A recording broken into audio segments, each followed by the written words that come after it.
Good morning students.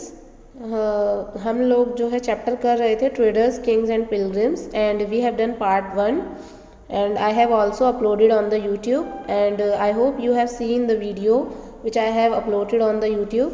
Now we will continue the chapter and the topic of from this chapter, the quest of the pilgrims, we will do today. As traders, the quest of the pilgrims. अब सबसे पहले तो इसका meaning आपको पता होना चाहिए. अब इसमें ये बताया गया है कि जो पिलग्रिम्स थे यानी जो तीर्थ यात्री या जो यात्री जो इंडिया में आए उन लोगों ने क्या खोज की. As traders journeyed to distant land in caravans and ships, pilgrims often traveled with them. अब जो यहाँ पर इसको मार्क कर दीजिए, ये इम्पॉर्टेंट है कि ट्रेडर्स जो है वो इंडिया में दूर दूर से कारवा और शिप्स के थ्रू इंडिया में आए. अब पिलग्रिम्स कौन होते हैं, ये बहुत इंपॉर्टेंट है, एग्जाम में पूछा जाता है पिलग्रिम्स कौन है. Pilgrims are man and women who undertake journeys to holy places in order to offer worship. यानी कि पिलग्रिम्स वो होते हैं, वो मैन और वीमेन होते हैं जो कि पूजा या किसी प्रार्थना के उद्देश्य से या ऑब्जेक्टिव से तीर्थ यात्रा पर जाते हैं. जैसे कि हम लोग, जैसे अगर हम बात करें, लोग जैसे मक्का जाते हैं या फिर आज के टाइम की बात कर रही हूँ, और या फिर जैसे कि लोग अमरनाथ जाते हैं, वैष्णो देवी जाते हैं, तो ऑल ऑफ दीज जो वहाँ जाते हैं वो वहाँ पे क्या कहलाएंगे, पिलग्रिम्स. तो ऐसे ही उस टाइम पीरियड में, जिस टाइम पीरियड की हम बात कर रहे हैं, ड्यूरिंग टू 23,000 ईयर्स अगो और 2300 ईयर्स अगो, तो उस टाइम पे जो लोग एक जगह से दूसरी जगह रिलीजियस पर्पस से जाते थे या घूमने के पर्पस से जाते थे, तो उन लोगों को पिलग्रिम्स कहा जाता था, फिर चाहे वो फीमेल हो या फिर male. Then now we will do next topic. The best known of these are the Chinese Buddhist pilgrims. अब इनको हम चाइनीज बुद्धिस्ट पिलग्रिम्स में जो है मेन है फाहियान, ये बहुत इंपॉर्टेंट है.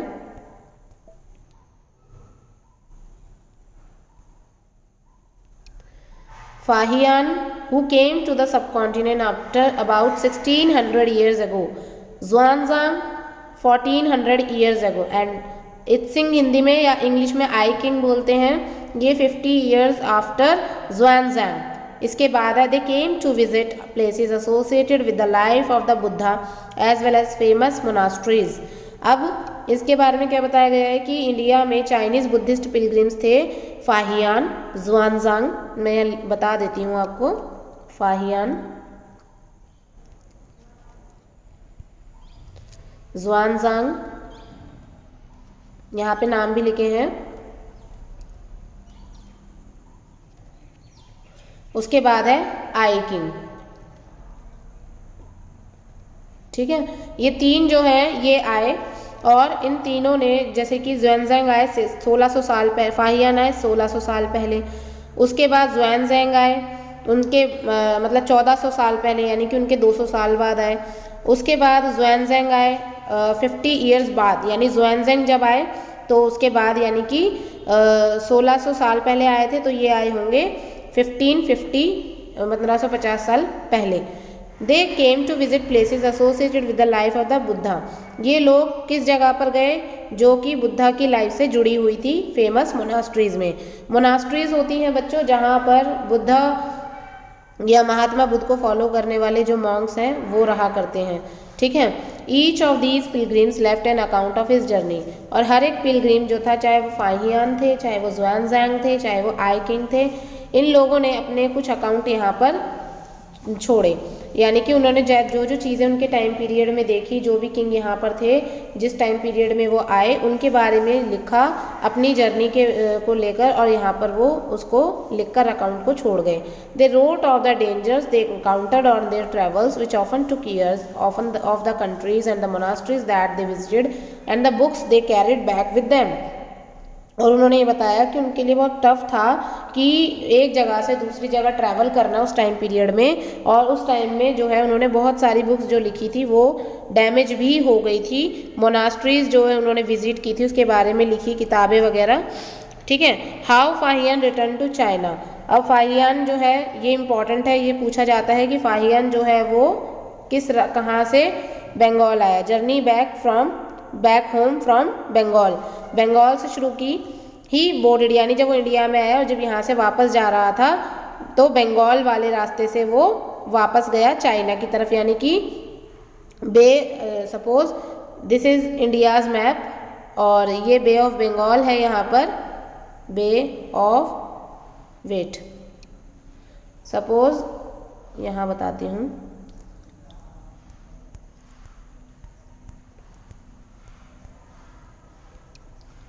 सपोज ये इंडिया के मैप के नीचे वाला पार्ट है एंड यहाँ पर है बे ऑफ बंगाल। तो यहाँ से अगर हम देखें ये हमारा हिमालय आ जाता है और यहाँ हमारा है चाइना ऊपर। तो वो यहाँ से होता हुआ और इस तरह से ऊपर की तरफ गया जो फाहियान था। अब आगे देखते हैं।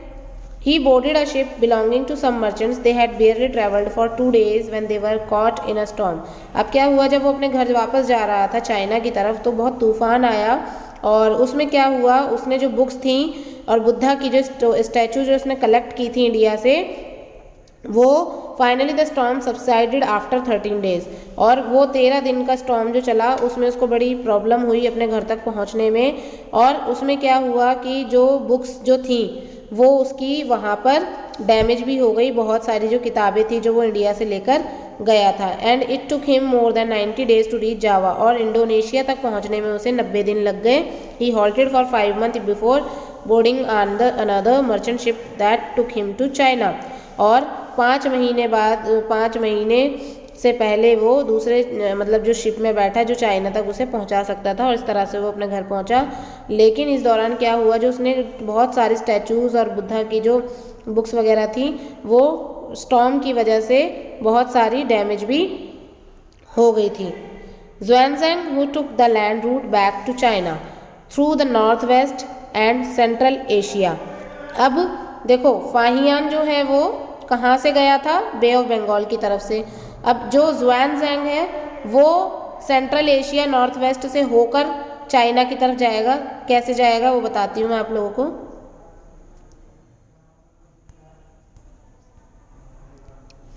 Suppose it's India's map and here is Bay of Bengal and here is Arabian Sea. तो वो यहाँ ये जो हमारा है यहाँ पाकिस्तान है इधर, और वो यहाँ से होते हुए यहाँ से घूम के इधर की तरफ चाइना की तरफ आया। तो यानी कि अब अगर हम देखें तो फाहियान जो है वो ईस्ट की तरफ से चाइना गया, लेकिन जो ज़ुआनज़ैंग है वो वेस्ट पाकिस्तान की तरफ से होते हुए सेंट्रल एशिया से होते हुए चाइना पहुँचा। Carried back with him statues of the Buddha made of gold silver and sandalwood. अब ज़ुआनज़ैंग क्या क्या लेके गया था अपने साथ में। ज़ुआनज़ैंग जो है वो एक तो नॉर्थ वेस्ट सेंट्रल एशिया से होकर गया अपने घर वापस और स्टैचूज़ लेके गया बुद्धा की गोल्ड सिल्वर सैंडलवुड की जो बनी थी। And 600 manuscript loaded on the back of 20 horse's. और मैन्यूस्क्रिप्ट्स जो उसने लिखी थी हाथ से 600, उनको घोड़े 20 घोड़ों की कमर पर लाद कर वो लेकर गया। उनमें से क्या हुआ कि जो 50 मैन्यूस्क्रिप्ट्स थी वो बोट में गिर गई। अब इसके साथ भी यही हुआ, और जिसकी वजह से इंडस जब वो क्रॉस कर रहा था, he spend the rest of his life translating the remaining manuscript from Sanskrit into Chinese. और जो बच गई थी किताबें उसके पास में, उनको उसने क्या किया, संस्कृत से चाइनीज़ में ट्रांसलेट किया चाइना में जाके। तो ये ज़ुआनज़ैंग और फाहियान के बारे में हुआ। Then Nalanda a unique centre of Buddhist learning. Xuanzang जो है बच्चों, ये other pilgrims spend time studying in Nalanda. बच्चों ये बिहार में है, नालंदा जो है एक यूनिवर्सिटी है बिहार में। ज़ुआनज़ैंग और जो दूसरे पिलग्रिम्स थे इन लोगों ने यहाँ पर स्टडी की। The most famous Buddha monastery of the period, this is how the describe it. यहाँ पे बताया गया है कि the teachers are man of the highest ability and talent. जो टीचर्स हुआ करते थे यहाँ के वो एक तो मेल होते थे और बहुत ही एबिलिटी वाले और टैलेंटेड होते थे। और ये बुद्धा के द्वारा जो भी टीचिंग्स थी कि जानवरों को मत मारो, हमेशा सच का साथ दो, चोरी मत करो, और जो है लालच ग्रीडनेस को छोड़ दो, ये सारी चीज़ें जो थी इनको फॉलो करते थे। The rules of the monastery are strict and everyone has to follow them. और मोनास्ट्री के जो भी रूल्स थे जिसमें कि सभी महात्मा बुद्ध के फॉलोअर्स रहते थे, वो लोग जो उनके लिए सभी के लिए जो रूल्स थे बहुत स्ट्रिक्ट हुआ करते थे, जिनको सभी को फॉलो करना कंपल्सरी था। Discussion are held throughout the day and the old and the young mutually help one another. इसमें क्या होता था, डिस्कशंस चलती थी। Learned man from different cities come here to settle their doubts. अब जो मैन थे वो अलग अलग सिटीज़ से आते थे और अपने डाउट्स यहाँ पर क्लियर करते थे। The gate keeper ask new entrants difficult question. अब क्या होता था बच्चों, जो भी पर्सन नालंदा में आता था यूनिवर्सिटी में, तो उससे जो गार्ड होता था, गेट कीपर जो होता था, वो पहले क्वेश्चन पूछ के चेक करता था कि जो भी पर्सन अंदर जा रहा है क्या वो सच में यहाँ अंदर एंट्री लेने लायक है या नहीं, एबल है या नहीं। तो वो चेक करते थे उससे क्वेश्चन पूछ के। They are allowed to enter only after they have been able to answer this. अगर जो आंसर दे पाता था उसे ही अंदर एंटर करने दिया जाता था। और क्या होता था कि 7 और 8 out of every 10 are not able to answer. और 10 में से 7 से 8 लोग ऐसे होते थे जो क्वेश्चन गेट कीपर पूछता था उनके जवाब नहीं दे पाते थे। यानी कि आप ये लगा लो कि किस तरह का लेवल होता होगा क्वेश्चंस का जो पूछते थे gate keeper. List the reason why Xuanzang wanted to study in Nalanda. अब वो रीज़न बताइए ज़ुआनज़ैंग ने नालंदा में स्टडी क्यों की होगी। देखो, फर्स्ट ये कि उनको एक तो नालंदा में जाके ये पता चला कि बुद्धिज़्म रिलीजन जो है वो क्या कहता है, उसकी टीचिंग्स क्या है, महात्मा बुद्ध के बारे में जानने को मिला होगा, इंडियन कल्चर के बारे में जानने को मिला होगा। तो ये सारे रीज़न थे कि, और नालंदा जो है वो इंडिया की बहुत ट्रेडिशनल यूनिवर्सिटी विश्वविद्यालय में से था, जहाँ पर जो है बहुत सारे लोगों को एजुकेशन दी जाती थी। तो ये सारे रीज़न थे कि ज़ुआनज़ैंग जो है वो इंडिया के बारे में जानने के लिए नालंदा में स्टडी करना चाहता था, ताकि उसको पता चले कि इंडिया का क्या कल्चर है, क्या ट्रेडिशन है, क्या टीचिंग्स हैं, कौन कौन से जो यहाँ पर रिलीजियस जो गॉड है या जो भी जिनको फॉलो किया जाता है लोगों के द्वारा। All of these are the reason behind this. Then the beginning of bhakti. अब भक्ति क्या है? This was also the time when the worship of certain deities, which became a central feature of later Hinduism, gained in importance. These deities included Shiva. अब देखो उस time period में क्या था, Shiva Vishnu goddess such as Durga, इनकी पूजा होती थी। ये इम्पॉर्टेंट डाइटीज़ थे। डाइटीज़ मतलब कि ईश्वर या देवी देवता। These deities were worship through भक्ति। इनकी जो पूजा है वो भक्ति के द्वारा की जाती थी। N idea that became very popular at this time. और जो ये भक्ति का आइडिया था इस टाइम में बहुत पॉपुलर हुआ। An idea that became very popular at this time. Bhakti is generally understood as a person's devotion to his or her chosen deity. Anybody whether rich or poor belonging to the so called high or low caste man or woman could follow the path of bhakti. यानी कि अब भक्ति का जो मार्ग है, यानी जो पाथ ऑफ भक्ति है, वो कोई भी फॉलो कर सकता है, विदर he is belongs to low caste or whether he is belongs to higher class, and both of men or women are follower of bhakti. The idea of bhakti is present in the Bhagavad Gita. अब ये question आपसे exam में पूछा जा सकता है कि जो भक्ति का आइडिया है वो कौन सी होली बुक में है। That is the Gita and it's a sacred book of the Hindus which is included in the Mahabharata, जिसको महाभारत में बताया गया है। In this Krishna the god, Krishna जो है वो कहते हैं आस्क अर्जुन हिज डिवोटी, जो उनके भक्त हैं एंड फ्रेंड भी हैं, to abandon all dharmas and take refuge to him as only he can set Arjun free from every evil. उन्होंने अर्जुन को समझाया, जो उनके दोस्त भी थे, उनके डिवोटी भी थे, कि जो अबेंडन ऑल धर्मास यानी कि सभी धर्मों को त्याग दो, and take refugee in him, और उसमें सिर्फ उनके क्या बन जाओ, उनको मानने, मतलब एक धर्म के साथ इतना मत जुड़ो कि धर्म तुमसे हो, तुम धर्म, इस तरीके से उन्होंने उन्हें समझाया कि जो धर्म है वो ह्यूमन बीइंग के लिए है, ना कि ह्यूमन बीइंग धर्म के लिए। और उन्होंने कहा कि जब तुम इस तरह से सोचने लगोगे तो तुम अपने जितने भी एविल्स हैं उनसे, यानी दुश्मन से, ये जो भी तुम्हारे लिए नुकसानदायक चीज़ें, उनसे मुक्त हो जाओगे। This form of worship gradually spread to different parts of the country. और ये जो कॉन्सेप्ट था वर्शिप का, पूजा का, ये पूरे इंडिया के अलग अलग पार्ट्स में फेमस हो गया। Those who followed the system of bhakti emphasised devotion and individual worship of a god or goddesses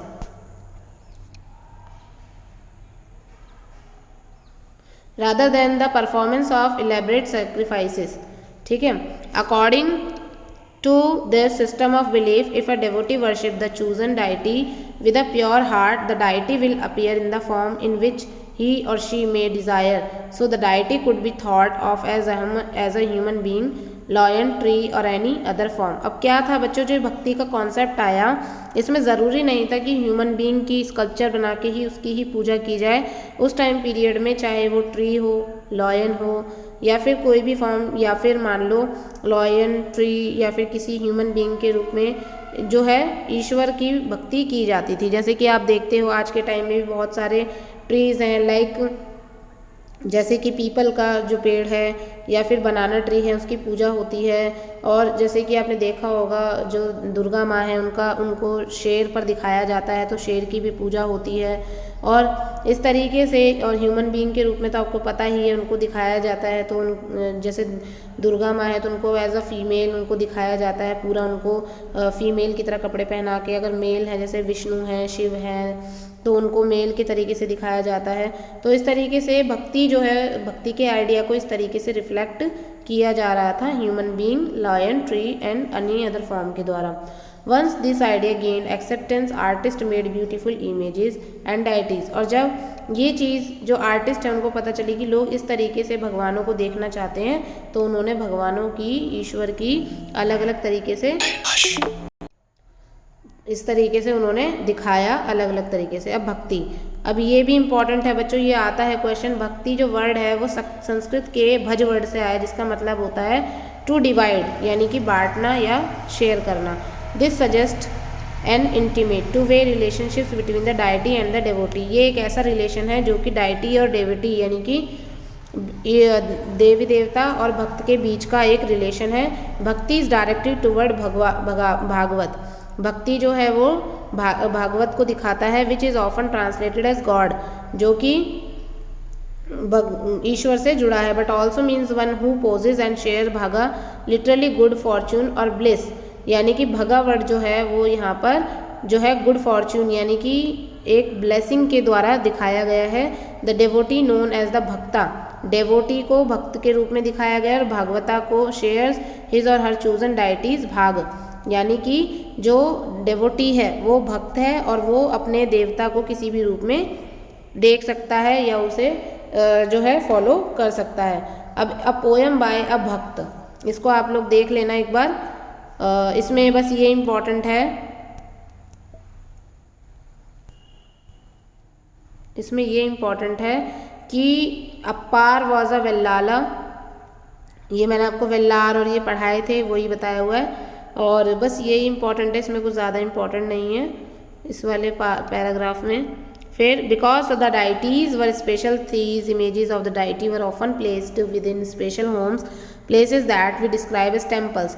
अब जो भगवान है उनको, उनका घर क्या था, टेम्पल बनाए जाने लगे। लोग मंदिरों में जाके अब ईश्वर के आगे खड़े होके उनकी मतलब कि उनके आगे जो है पूजा करना, उनसे विशेष मांगना, ये सब चीज़ें करने लगे। और इस तरीके से भक्ति का जो आइडिया है वो धीरे धीरे स्प्रेड आउट पूरे कंट्री में होने लगा। Bhakti inspired some of the best expression in art. अब भक्ति को अलग अलग तरीके से आर्ट, स्कल्पचर, पोइट्री, आर्किटेक्चर के द्वारा दिखाया गया। जैसे कि आप लोग देखते हो सॉन्ग्स बनाए जाते हैं ईश्वर के लिए, कृष्ण के ऊपर जो है नृत्य भी किया जाता है और बहुत सारी चीज़ें हैं। तो अब है हिंदू, अब ये भी इम्पॉर्टेंट है बच्चों। हिंदू वर्ड जो है ये कहाँ से आया? The word Hindu like the term India is derived from the river Indus. अब क्या था, हिंदू वर्ड जो है बच्चों वो इंडिया में जो रिवर है इंडस उससे आया। It was used by Arabs and Iranians to refer to people who live to the east of the river. अब ये जो वर्ड है ये यूज़ किया जाता था अरब्स और ईरानियन से, जो कि रिवर के, इंडस रिवर के ईस्ट में रहा करते थे। And to their cultural practices including religious beliefs, और ये यहाँ के जो रिलीजियस और ये सारी चीज़ों को फॉलो भी करते थे। तो ये लोग जो है इंडस को, जो जिसको हिंदी में सिंधु भी बोला जाता है, तो ये अरब और ईरानियंस जो थे ये सिंधु को हिंदू बोलते थे, और वो वहीं से ये वर्ड जो है वो हिंदू निकल गया कि जो इंडस रिवर के आसपास वाला एरिया है वो हिंदू या सिंधु में रहने वाले सिंधु लोगों का है, तो वो उसे हिंदू बोलते थे, तब से ये वर्ड आ गया हिंदू। ठीक है बच्चों। उसके बाद है एल्सवेयर। इसमें वेस्ट एशिया की क्रिश्चियनिटी इमर्ज हुई वो बताया हुआ है, किस तरीके से जीसस क्राइस्ट का जन्म हुआ बेथलेहम में, और रोमन एम्पायर का पार्ट था ये बेथलेहम, और क्रिस्ट टीचिंग जो है वो बताई गई हैं। एक सीरियल भी आता है अगर आप लोगों ने देखा हो तो, जिसमें कि जो है जेसस के बारे में दिखाया जाता है। और अगर आप लोग जानना चाहते हो क्रिश्चियनिटी के बारे में तो आप लोग वो जो प्रोग्राम है वो देख सकते हैं। और आपको पता ही है कि जो क्रिश्चियंस हैं उनकी होली बुक है बाइबल, ठीक है। और फिर उसके बाद में वही सारी चीज़ें बताई गई हैं कि जो क्रिश्चियनिटी है वो क्या कहती है, ठीक है। उसके बाद यहाँ पर जो है एक्सरसाइज बताई गई है। मूवेंदार्स कौन थे? Cholas, Cheras and Pandyas. Lords of the Dakshinapatha कौन थे? सातवाहन रूलर। अब उसके बाद है चाइनीज पिलग्रिम ज़ुआनज़ैंग। उसके बाद बोधिसत्व,